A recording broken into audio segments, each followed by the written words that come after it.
Hey folks, Kevin here. Well, it's June 14th, 2024.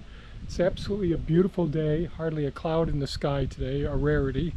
And the temperature is not too bad. I think it's in the 70s today and all. The last couple of days I've been working on our main driveway here. Before that I did do a little bit of work on our access roads, and before that I did some using the Optimus Maximus, the Kubota Grand L6060 with the land plane behind it. That's that big yellow machine with two big blades on it that are offset on an angle. It does a very good job of resurfacing driveways and all.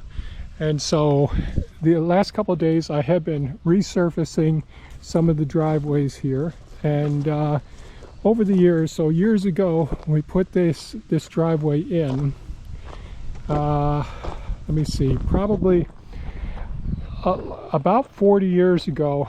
I started off, because this was all soft and we had just pulled out a whole bunch of trees and all that to put in the road down here, driveway. And so I used lots of stone from our stone walls to make a base. And we made it about, maybe 14 feet wide.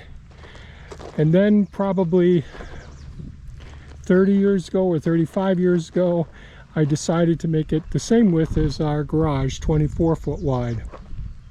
So I worked on that, and of course the property slopes down. It actually goes from the northeast to the southwest, so it goes in this direction. So we made the driveway with a crown in it that comes down this way. Well, over the years, gradually the soil built up on each side, so it had a nice crown. The water would run off each side, and it worked great. Then we put in the swales off to the sides, and this is the sediment collecting canal over here that I've been working on.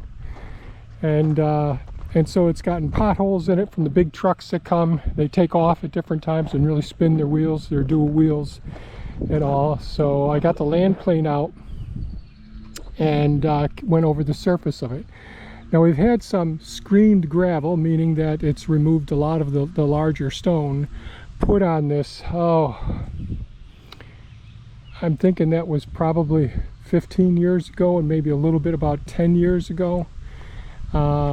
And that all worked out okay. And I've ended up excavating, digging trenches on this side of the driveway a couple of times for internet access. So before we got Starlink, so we had Time Warner cable, and that's switched to a new company now.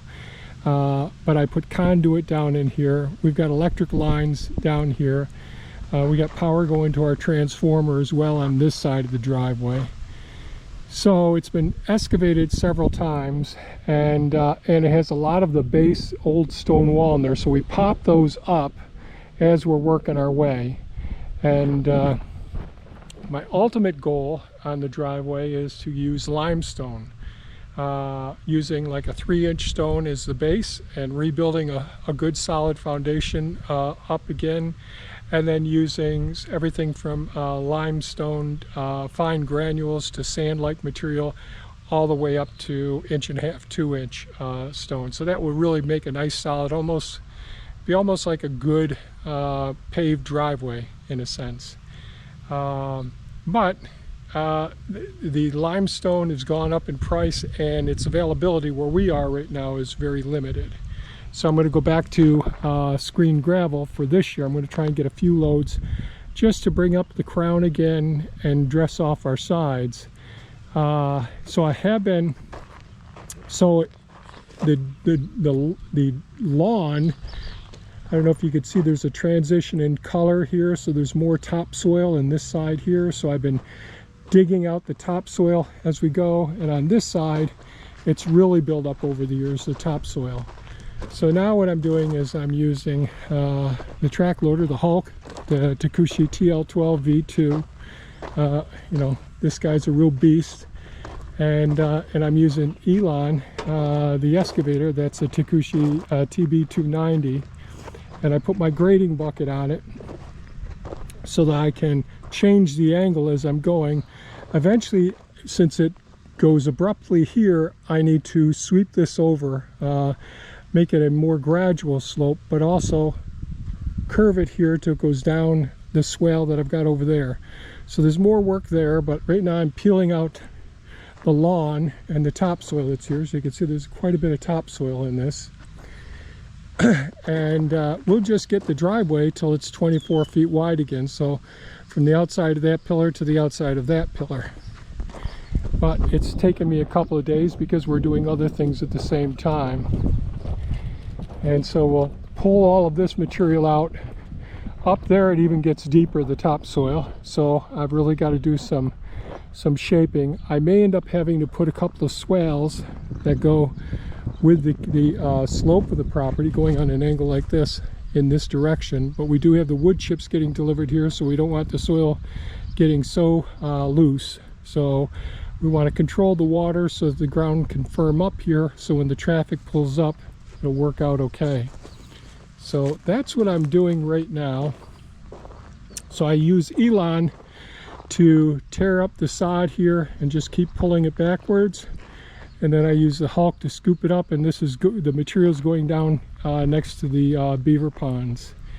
Having a 24, why do I have such a wide driveway? Well, we get large equipment coming down here, big trucks, and it's really nice to be able to, if there is a big truck and there's a car or something, someone's here with their van on one side of the driveway, another vehicle can get around it as well. I decided that many years ago when we had the wildlife center that I really wanted to have wide driveways to make things work. So just wanted to share what we're working on. It's a never-ending project, but since it's dry weather and the ponds are all dropping in level, the beaver ponds, so it gives me a chance to do some fill down there, take this material out, use it down there. Some of it's pretty good topsoil, but it's mixed with gravel as well, so the organic material just kept working into the gravel, and so it'll work down there as a fill. So that's what we're up to.